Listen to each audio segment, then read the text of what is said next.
मेरे प्यारे MP board के सभी विद्यार्थियों, आज का यहाँ वीडियो बहुत ही खास होने वाला है क्योंकि आज जो मैं क्वेश्चन आपको बताऊंगा सीधे का सीधा त्रैमासिक परीक्षा में बिल्कुल पॉइंट टू पॉइंट वैसे के वैसे छपके आने वाले हैं। क्योंकि मुझे पता है कि आपका पेपर कहाँ से बन रहा है और किस तरीके से बनेगा, वो सारी चीजें डिस्कस करूंगा।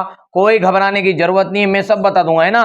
तो हम इस वीडियो में सबसे पहले तो आपके यूनिट 1 यानी अध्याय 1 में से जो क्वेश्चन बिल्कुल बनकर छपने वाले हैं उन सभी के बारे में चर्चा कर लेंगे। ठीक है, मैं पूरे सॉल्यूशन दूंगा, एक एक चीजों का मैं बताता भी जाऊंगा, जिसपे इंपोर्टेंट का स्टार लगा दूं, मोस्ट टाइम पे लिख दूं, समझ जाओ कि आपका question 100% sure point two point. आप तो लिखा पढ़ी कर लो, इसी में से आएगा। क्योंकि पिछले कई वर्षों से 4 से 5 वर्षों का मैंने रिसर्च किया और रिसर्च करने के बाद में जो परिणाम सामने निकल कर आया कि किस तरह के टॉपिक से क्वेश्चन उठते हैं और कहां से बन रहा है, तो अधिकांश 99% आपका प्रश्न बैंक से बनकर आता है पेपर। तो डरो मत, बिल्कुल सारे सितंबर तक का सिलेबस मैं आपको करा दूं, मैंने अगस्त तक का। सितंबर में तो आपकी परीक्षा ही शुरू होने वाली है और हो गई, टाइम टेबल आया भी गया है।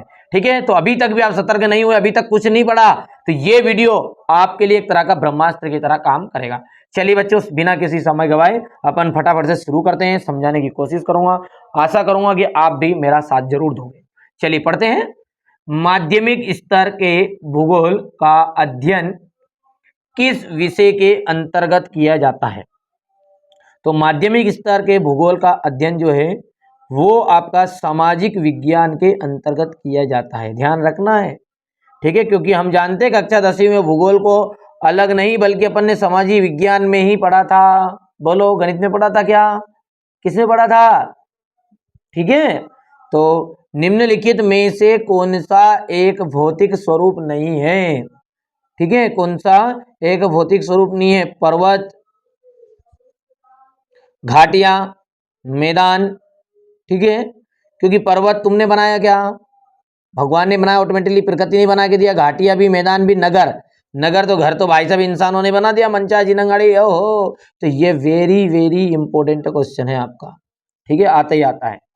चलिए, इरेटोस्थेनीज कहाँ के विद्वान थे? ध्यान रखना है, कहाँ के थे बच्चों? तो इरेटोस्थेनीज जो थे ग्रीक के विद्वान थे। ठीक है, ग्रीक यानी कि क्या, यूनानी भी लिखा मिलेगा कहीं पे। ठीक है, वेरी वेरी इंपॉर्टेंट है ये।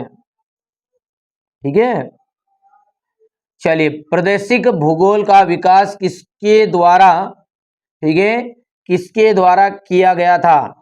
तो प्रादेशिक भूगोल का जो विकास है वो कार्ल रिटर के द्वारा गया है। ये भी कई बार आ गया है आपका प्रश्न। ठीक है भैया। अच्छा, आप कहोगे कि नहीं यार भैया तुम तो निशान लगाए जा रहे हो। अरे मेरे को पता है भैया, क्योंकि एमपी बोर्ड में हर एक जगह पर थोड़े अलग अलग पेपर आएंगे और अलग अलग पेपर के लिए बिल्कुल आपके लिए प्रश्न बैंक में से क्वेश्चन बनेंगे। ये क्वेश्चन आप समझ लो कि इस अध्याय से हमेशा के लिए आईएमपी हो गए, वार्षिक के लिए भी आईएमपी यही रहेंगे, है ना। चलिए, तो भूगोल किस शाखा के अंतर्गत जनसंख्या, नगरीय बस्तियों, ग्रामीण बस्तियों, परिवहन, संचार आदि का अध्ययन किया जाता है? ठीक है, हो गया है। तो इसमें अपन बात करें तो मानव भूगोल है, इसको भी अपन आईएमपी के श्रृंखला में लगेंगे, मोस्ट इंपोर्टेंट में नहीं रखेंगे। ठीक है, अगला जो है, निम्नलिखित में से कौन किस लक्षण को भौतिक लक्षण कहा जाता है?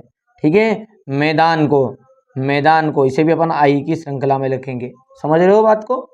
ठीक है, निम्नलिखित में से किस विद्वान ने भूगोल शब्द का प्रयोग किया? किस विद्वान ने? 100% छपने वाला क्वेश्चन। ठीक है, किसने किया था? तो इरेटोस्थेनीज ने। ठीक है भैया, हो गया। चलिए, अगला क्या बढ़ते हैं भैया आगे। चलिए, पृथ्वी का जो आकार है वो किस प्रकार का है? पृथ्वी का जो आकार है वो भू आभ का आकार है। ठीक है, ये बहुत ही महत्वपूर्ण है, मोस्ट इंपोर्टेंट है। ठीक है भाई साहब, यहाँ से किन संसाधनों के बढ़ते उपयोग से विश्व के पारिस्थितिक असंतुलन उत्पन्न कर दिया है? तो तकनीकी संसाधन, इसको अपन आई की श्रृंखला में रख देंगे। आगे बढ़े। ठीक है, घबराओ मत, वो तो सही विकल्प में ज़्यादा स्टार लग गए हैं तो इतना मत घबराओ बिल्कुल। ठीक है, क्योंकि इसमें से अधिकतर सही विकल्प ही दे देता है वो, है इस पार्ट में से। निर्वाह के लिए अपने आसपास, ठीक है, रिक्त स्थान पर निर्भर रहते हैं, भौतिक पर्यावरण पर, भौतिक, ठीक है, भौतिक पर्यावरण।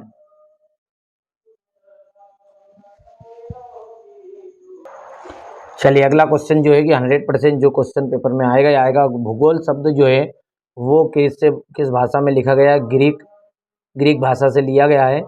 ग्रीक या यूनानी, जो कि अपन ने पहले भी बात कर ली इस पर अपन ने। यूनानी भारत में एक महान अवरोधक के रूप में देश की रक्षा करता है, ठीक है। तो भारत में हिमालय जो पर्वत है, हिमालय पर्वत, ये भी आपका मोस्ट इम्पोर्टेंट है। पृथ्वी को सर्वदा के आवास के रूप में देखा गया है। तो पृथ्वी को सर्वदा जो है मानव के आवास के रूप में देखा गया है। किसके रूप में? तो मानव के आवास के रूप में देखा गया है।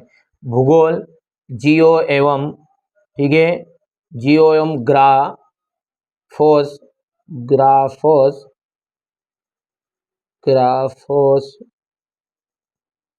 शब्दों से मिलकर बना है। तो ये भी आपका मोस्ट इम्पोर्टेंट है, ठीक है, हो गया। अब देखिए सत्य की बात करें तो सत्य में क्या है? पृथ्वी के भौतिक स्वरूप में भिन्नता होती है, तो ये बात सत्य है। भूगोल विषय में केवल पृथ्वी का वर्णन किया जाता है। भूगोल में पृथ्वी का नहीं बल्कि मानव और पर्यावरण के बीच गहरा संबंध का अध्ययन किया जाता है। इतिहास सामाजिक विज्ञान का सहयोगी विषय नहीं है। इतिहास, ठीक है, दोनों एक दूसरे के गहरे सहयोगी मित्र ही एक तरह के। द्वैतवाद भूगोल की एक प्रमुख विशेषता है, ये सत्य है। प्रकृति जो है मानव जीवन के विभिन्न पक्षों को प्रभावित करती है, बिल्कुल सत्य बात है। संचार के बेहतर साधनों के कारण दूरियां अधिक हो गई है, तो ये बात आपकी असत्य है। और यदि हम बात करें सातवें की, तो ये आपका सत्य रहेगा, ठीक है, याद रहेगा। अब इसमें से आईएमपी की बात करें तो केवल और केवल जो है पांचवा जो है ये आपका मोस्ट इम्पोर्टेंट है। चौथा यहाँ से ये वेरी इम्पोर्टेंट है, ठीक है। चौथे के बाद में आपको पहले वाले पे फोकस करना है, हो गया है। चलिए आगे बढ़ाएं जुलूस। अगला देखते हैं क्या बोल रहा है। सही जोड़ी जो है इसमें देखो, सही जोड़ी पहले का है एंथ्रोपोजियोग्राफी, तो इसका हो जाएगा भूविज्ञान या मानव विज्ञान। जलवायु विज्ञान का जाएगा वायुमंडल। इंटरनेट का जाएगा सूचना तंत्र। मौसम तथा जलवायु का जाएगा भौगोलिक संरचना तंत्र। पांचवा है GIS, इसका जाएगा जल, गलत बोल दिया मैंने, ठीक है, इसका तो GIS का तो आएगा ये।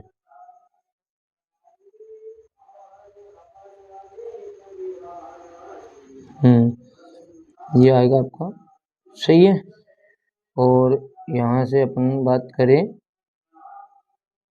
ठीक है, एक मिनट बच्चों, देखिए बच्चों ये गलती से ये आपका पांचवा है और ये जलमंडल वाला चौथा है, क्योंकि मौसम और जलवायु, ठीक है, क्योंकि वायुमंडल, हो गया भैया, ध्यान रहेगा भैया, ध्यान से। चलिए आगे बताएंगे, हो गया। चलिए इसके आगे के क्वेश्चन समझ लेते हैं। यहाँ से अपन एक वाक्य में उत्तर है, एक वाक्य में उत्तर। तो भूगोल के अध्ययन को कितने उपागम हैं? तो 2 उपागम रहेंगे, 2, ठीक है, क्रमबद्ध उपागम और प्रादेशिक उपागम। अलेक्जेंडर बोन बोल्ट कहाँ के भूगोलवेत्ता थे? तो जर्मनी के, जर्मनी राइट रहेगा, ठीक है। भूगोल को किस वस्तु या क्रमबद्ध उपागम के आधार पर वस्तु का क्रमबद्ध उपागम के आधार पर कितनी शाखाओं में बांटा गया है? तो तीन शाखाओं में बांटा गया है, ठीक है। और जीपीएस का पूरा नाम आपको लिखना है। तो जीपीएस का पूरा नाम जो है वो आपका आ जाता है ग्लोबल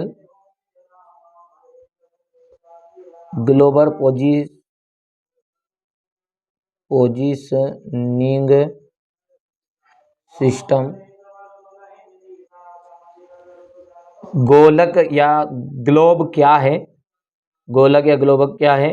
तो पृथ्वी का एक 3D प्रतिरूप या मॉडल,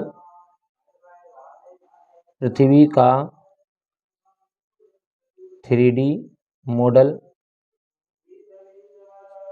इसमें से बच्चों जो ऊपर के चारों हैं ये इम्पोर्टेंट हैं। आगे देखते हैं। तो कृषि, पर्यावरण, पर्यटन, उद्योग का अध्ययन किसमें किया जाता है? तो आर्थिक भूगोल में किया जाता है।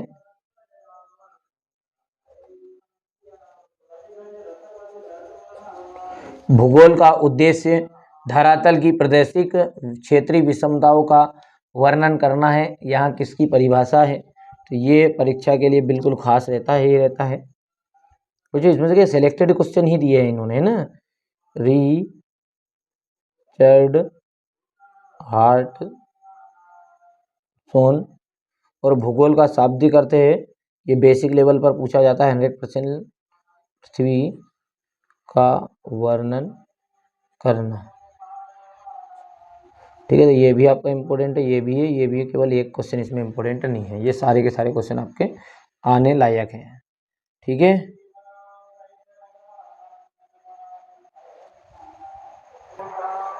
तो इसके बाद में यहाँ से अपन अति लघुत्तरी में देंगे। तो ये बहुत ही ज़्यादा मोस्ट इम्पोर्टेंट है, दूसरे वाला।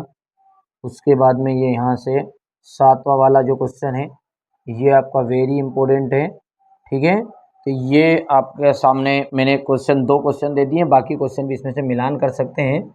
बाकी इनमें से खास जो चीज़ें हैं वो अधिकांश मैंने बता दी। बच्चों ये था आपका अध्याय 1। इसके बाद में अपन अध्याय 2 को में से खास चीज़ों को समझ लेंगे। यदि आप लोग अच्छे से ठीक है बताओगे तो मैं सारी चीज़ों को आपके लिए कवर करा दूंगा। ठीक है, मेरा उद्देश्य यही है कि हमारे बच्चे जो मेरे साथ जुड़े हुए हैं वो अच्छे से तैयारी कर सके। पहली बार चैनल पर हो, सब्सक्राइब करें, नोटिफिकेशन ऑन जरूर कर लीजिएगा।